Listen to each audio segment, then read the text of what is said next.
लोगों ने बिठाया? क्यों? आप मिलो और 3 साल तक काम करो, इदारे को बचाओ, फिर हम उन्हें नौसा बना दे, उसका हलाला करवा दे, फिर नौसा बना करके ले आवे। पूछेंगे ना कि 6 एकड़ जमीन का हिसाब कौन देगा? प्रीवियस कमेटी देगी, प्रेजेंट कमेटी देगी। कहां गया खोरा टोली का 6 जमीन? चुटिया कब्रिस्तान कहां गया? वक्फ की लड़ाई लड़ रहे हैं। अरे शर्म आना चाहिए कि वक्फ संपत्ति का चोरी आप कर रहे हैं, हम कर रहे हैं, इस पर कोई बहस नहीं होती है। गुटबंदी चालू है, सदर कौन होगा, सेक्रेटरी किस बिरादरी का होगा, नायब सदर किस बिरादरी का होगा? अरे बेगैरत हैं आप लोग, शर्म आनी चाहिए, डूब मरे आप लोग। आपका 6.5 एकड़ जमीन, अरबों का जमीन जो खोरा टोली में था वो बिक गया। सर, अंजुमन इस्लामिया का चुनाव बहुत ही करीब है, अनाउंस हो चुका है, कन्वीनर भी तैयार है। इस पूरे मामले को आप किस नजरिए से देखते हैं और क्या कुछ कहना चाहेंगे सर? देखिए, 3 साल का टेन्यूर मौजूदा कमेटी का पूरा हो चुका है। मौजूदा भी नहीं, अब तो निवर्तमान कहना ठीक होगा। 3 साल के इस टेन्यूर का जो फलसफा रहा वो सारे लोग उससे वाकिफ हैं, बताने की ज़रूरत नहीं।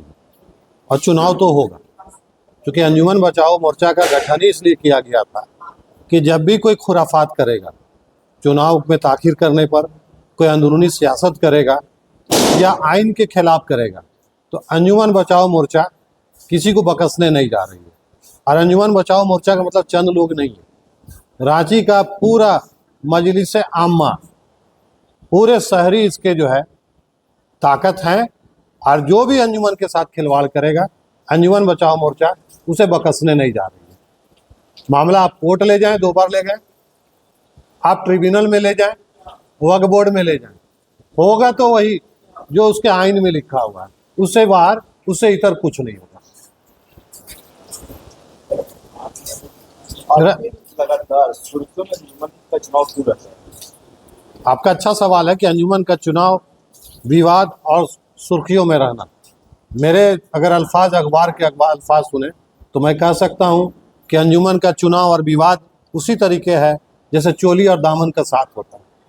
विवाद होता नहीं, विवाद कराया जाता है। अगर एक सच्चा मोमिन मुसलमान जो 5 वक्त की नमाज का पाबंद हो, अल्लाह पर तौहीद उसका हो, रसूलुल्लाह सल्लल्लाहु अलैहि वसल्लम के अहकामात पर चलता हो, वो कभी इंतसार नहीं करेगा। इंतसार वही करता है जिसे अंजुमन इस्लामिया के अलग अलग असासे यूनिट से कोई ना कोई लाभ या हानि है। और इसी के पीछे खेल जो है पर्दे के पीछे से होता है। इनकी कुव्वत भी नहीं है किसी की कि सामने आकर के डंके के चोट पर हम कोई काम करें। चेहरा कोई होता है, पर्दे के पीछे कोई होता है। कोई कहीं ले जा रहा है मामला, कोई कहीं ले जा रहा है। आप आखिर इंतखाब क्यों नहीं होने देना चाहते हैं? शिकायत आखिर वक्त में क्यों आता है? 11th आवर में शिकायत क्यों आता है? अगर हम और आप ठीक रहें तो टाइम पर ट्रांसपेरेंट पारदर्शी चुनाव होगा। आर पार जो चीजें शीशे पे साफ दिखती है ना, वैसा चुनाव होगा। लेकिन यहाँ तो सवाल है कि नियत ही ठीक नहीं है। मेरे हिसाब से बिसात बिछे तो ऑल थिंग इज ओके, चुनाव हो जाएगा। देयर वाज समथिंग रॉन्ग, वहाँ कुछ गड़बड़ियाँ थी तो मैं चुनाव नहीं होने दूंगा। यही तो चल रहा है। कम से कम मैं 94-95 से मैं ये चीज़ों को देख रहा हूँ। कोई डब्बा बंद चुनाव कभी होता है, कभी हाथ उठाव वाला चुनाव होता है, कभी वोटर लिस्ट में खिलवाड़ हो जाता है। ये तमाम चीज़ों को देखते हुए मैं एक ही लाइन कहूँगा कि चुनाव साफ सुथरी होगी इंशाल्लाह, और इसी मने साल में चुनाव कोई लगता है कि इख्तिताम तक पहुँचा दिया जाएगा, ये मेरा अंदाजा है। अच्छा, चुनाव जरूरी है या इदारे के मियाद का हिसाब और किताब? देखिए गुलाम शाहिद साहब, आपने बहुत अच्छा सवाल किया है कि जो भी कमेटी आती है उसको 2 चीज़ों का ध्यान रखना पड़ता है कि साथ समय सिस्टम साफ सुथरा चले और जित इदारे का मेयार जो वक़ार है वो भी कायम रहे, बल्कि उसको ऊंचाई तक दे, उसको ऊंचाई तक ले जाए। लेकिन वाकई ये दुख की बात है, पीड़ा की बात है, शर्मनाक बात है रांची शहर के शहरी वासियों के लिए कि हम तो इंतखाब करके कोशिश करते हैं कि अच्छे शख्स को ला करके दे दिया जिम्मेवारी, लेकिन वो शख्स अच्छा कर रहा है या नहीं उसकी कोई गारंटी लेने वाला नहीं, कोई पूछने वाला नहीं। तमाम इदारों के सदर, सेक्रेटरी, जिम्मेदारान, अभी लड्डन भाई ने कहा कि जमीयत चाहे मरकजी पंचायत या छोटे छोटे क्लब संस्था जो भी इसके वोटर्स हैं वो कभी जिताने के बाद 3 साल तक देखने नहीं आते हैं। वो भी बराबर के गुनाहगार हैं कि इतने बड़े इदारा मेरे इस बात है कि 3 साल का वक्त गुजर गया और अभी तक ऑडिट में एक रिपोर्ट ही नहीं आया। कौन खाया कौन चुराया, आप कैसे कर सकते हैं? मेरे हिसाब से इस कमेटी को तो ब्लैक लिस्टेड करना चाहिए। 3 साल में इनका ऑडिट नहीं हुआ है। इसके लिए आप आवाज काहे नहीं उठाए? मैं हमेशा उठाया हूं, मैं पिछले चुनाव में भी उठाया था कि अगर आप ऑडिट नहीं कराते हैं, वक्फ बोर्ड को भी आपको ऑडिट करा के शेयर देना है। आप वक्फ संपत्ति की लड़ाई पूरे देश में चल रही है और वक्फ औकाफ की बात कर रहे हैं। हमें सबसे ज्यादा तकलीफ हमारी चीजों को छीना जा रहा है।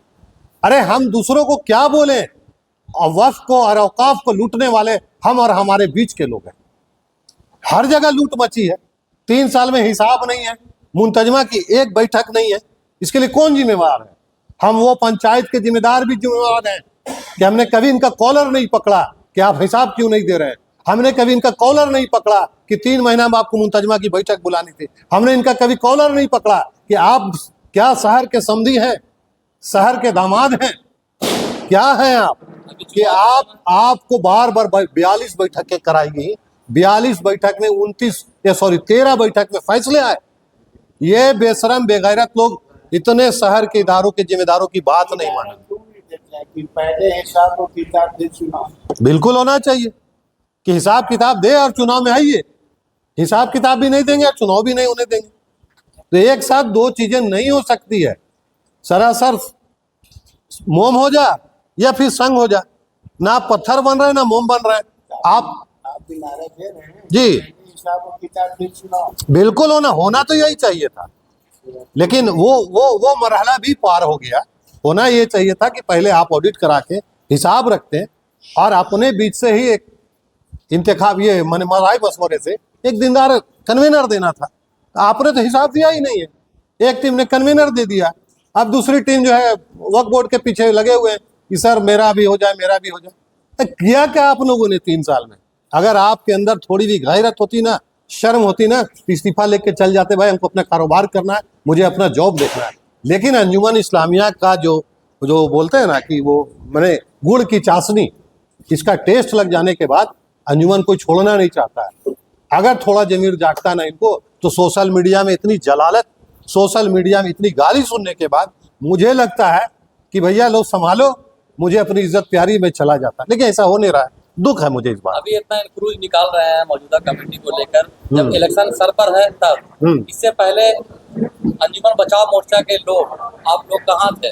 जावेद साहब, मुझे लग रहा है कि आपको शायद कुछ भूल रहे हैं। फिरोज जिलानी एक ऐसी शख्सियत है, कभी पक्ष विपक्ष में नहीं रहा, न्यूट्रल। और मैं साल भर बोलता हूँ, जमीन में भी, सड़क पर भी, कैमरे के सामने भी मैं बोलता हूँ। जितना मैं रगड़ा हूँ इनको, जितना मुझ पर चार्जेस लगे हैं, जितना मुझ पर एलिगेशन लगा है, जब चुनाव आता है तो एक बात तैरती है, और ये तैरना चालू हो गया है कि एक गुट बोलता है कि वो इब्रार का आदमी है, एक गुट बोलता है मुख्तार का आदमी है, ताकि दोनों तरफ से डैमेज करो। अभी रिसेंट में बता रहा हूँ कि मैं कांके क्षेत्र में घूम रहा था, तो वहां पता चला कि भाई इब्रार साहब के आदमी है। भैया मैं तो समानांतर बराबर बोलता हूँ, मैं नाम क्यों लो किसी को, मैं चोर को चोर बोलता हूँ। ये कौन करता है? वही शख्स करता है जो आपकी बराबरी नहीं कर सकता ना, वो आपका नुक्स निकालेगा। फिरोज जिलानी साल भर बोलता है, चोर को चोर बोला है, डंके की चोट पर बोला है। अगर ये कहता है कि अंजुमन बचाव मोर्चा कहाँ सोया हुआ था, तो जावेद साहब एक माननीय, आप भी मीडिया से जुड़े हुए हैं और आपकी भी चीजें जो प्रकाशित होती है, स्प्रेड होता है, अल्हम्दुलिल्लाह उसका भी रिएक्शन अच्छा मिलता है। ये इल्म होना चाहिए। यही अंजुमन बचाओ मोर्चा 3 दिन तक धरना दिया था।